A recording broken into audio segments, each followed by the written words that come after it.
Liga Unike ka përfunduar fazën e grupeve, ku klubi basketbollit Vllaznimi ka dalë i pari në renditjen në grupin A, ndërsa Golden Eagle ylli në grupin B. Në ndeshjen e fundit, Vllaznimi ka mundur bestlidhjen e Lezhës në Gjakov me rezultat 85-75.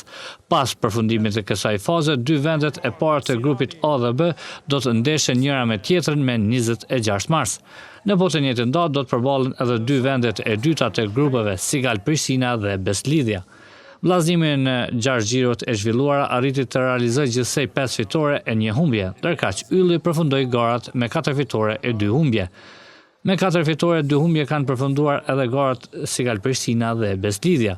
Fituesit e këtyre dy dueleve ndeshen për kupë me 27 mars. Në botën e njëjtën datë do zhvillohen edhe ndeshjet për vendin e tretë. Liga Unike është përbërë me klube nga Kosova dhe Shqipëria. Sezonin inaugurues e filloi në vitin 2021. Kampioni i atij viti ishte Golden Eagle ylli, ndërkaq në sezonin e fundit fituese ishte Trepça nga Mitrovica.